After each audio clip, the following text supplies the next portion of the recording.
Manchester United 2, Tottenham Hotspur 0. Mina, they all laughed at you. They all laughed at you. They're not laughing now. They're not laughing now. They're not laughing now. How are you feeling after that so impressive win? Best performance I've seen in a long time. Like from the first minute to the 93rd, 94th minute is easily the best United performance I've seen. Ten Hag ball is here. It's here. Like I'm fully on. I'm fully on it. I'm fully on it. I haven't been skeptical, but obviously we haven't really seen it much.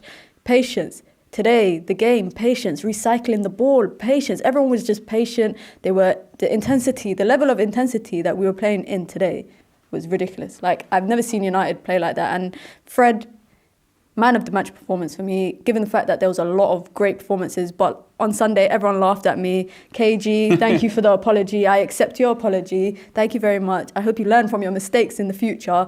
Don't ever doubt me, because I said Fred runs. He runs with intensity.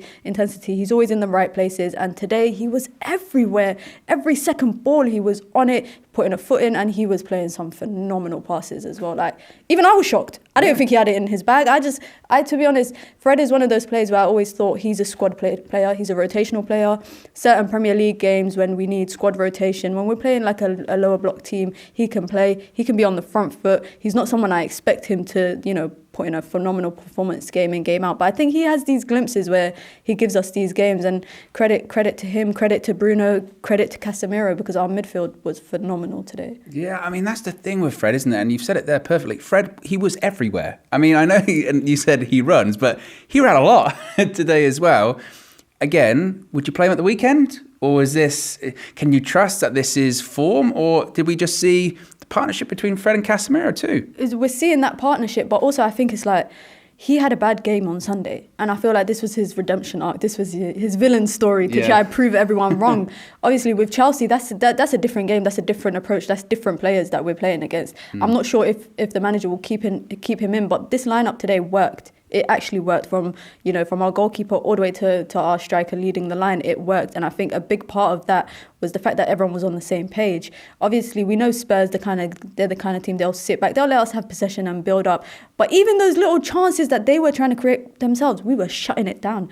Martinez, Varane, Casemiro, Fred. Obviously, everyone had little moments where they might have given away possession or put in a late foot for a tackle.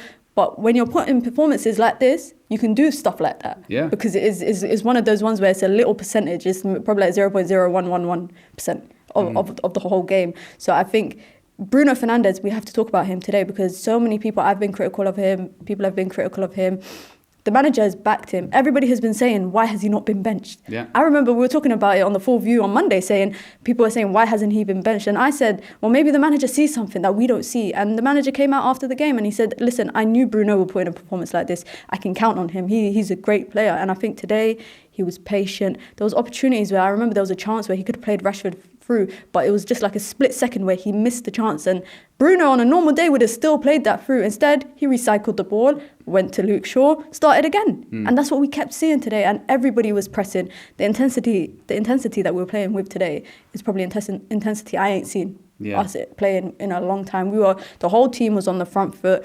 I think, Rashford had 2 chances where on any day, or, I would expect him to bury that, but that's the saves that Lloris was making. Yeah.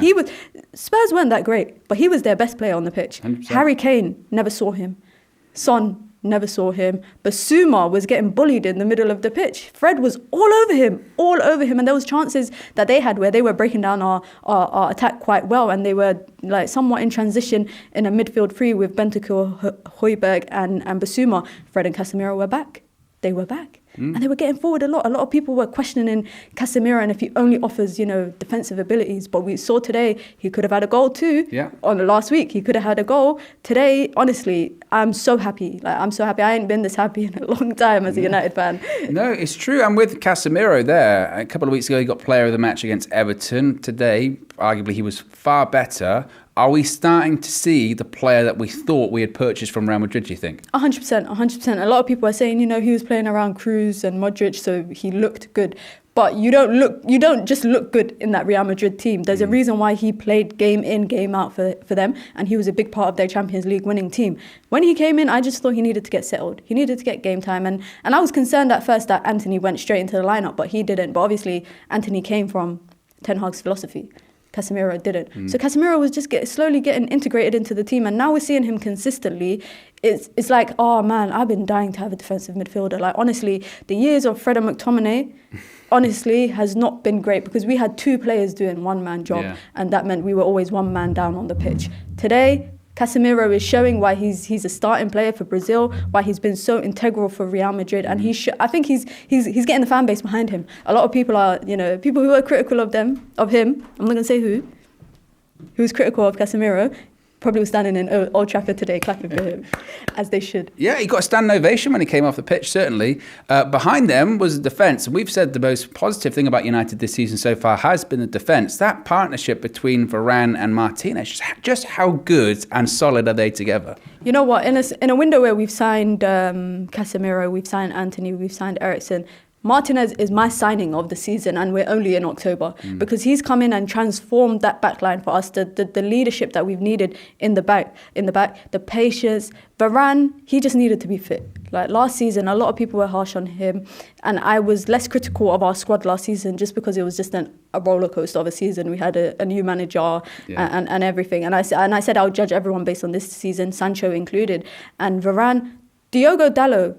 I don't know what is he injecting into his legs because that guy does not experience fatigue, and he's been playing game in, game out. He had a phenomenal summer last summer. He went on loan, and I think he's really cemented his place in a right back position, which United really haven't had like a right back for a long time. We used to have Rafael da Silva, who I loved. We had Valencia, who was a winger turned into a right back, who was good, who could cross but just wasn't the best defensively. And now we've got Diogo Dalot, who's getting into his position, and he's becoming confident. Today you're seeing him doing stepovers. Yeah. It's the Portuguese mafia. That's what I like to call them. Him, Bruno, and Ronaldo, obviously, who didn't play, but Bruno looks phenomenal. Like our defensive, you see, David De Gea looks better now when he's got better four people in front of him. It's not rocket science to figure it out. And even today, he was off his line quick. He was distributing quite decently compared to what we're used to with David De Gea. And I think, I look at the lineup today and I can actually applaud everybody because I think everybody put in a shift.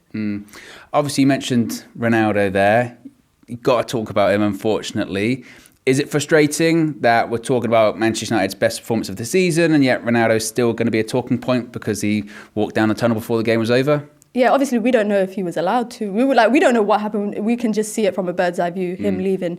I think Conte's pre-match conference where he was like, we didn't lose to United last season, we lost to Ronaldo. And today we came out and we beat him without Ronaldo, and I'm not going to deny Ronaldo is a great player and everything, but I think it kind of takes the credit away from the performance today. I don't think we should be focusing on why did he do that, that's selfish, he's not a team player. I don't really want to talk about that. I'd rather talk about probably one of the best United performances that I've seen in a long time, and it's no disrespect to him or no disrespect to the team. I just think that we shouldn't let something like that overcloud what we've seen today because it's Ten Hag ball. The manager has been saying that he's integrating a philosophy into the team. Luke Shaw has been saying positive stuff about him. Bruno has been saying positive stuff about him, and I've been telling everyone just be patient with the players. It's going to take some time. We will get there. This season is just going to be like a journey. And today we saw it. We've beaten 3 out of the 4 top 6. Yeah, we've beaten 3 out of 4 of them, and at Old Trafford. That's a big thing. I think now going into the season, if we go away and we beat them, I'm not threatened by Spurs. I was never threatened by Spurs. And I did say on the full view that we'd get 4 points this week. And I said 3 points will come from Tottenham Hotspur. So it's on to the next with Chelsea. On to the next with Chelsea. There you go. Ten Hag ball is here.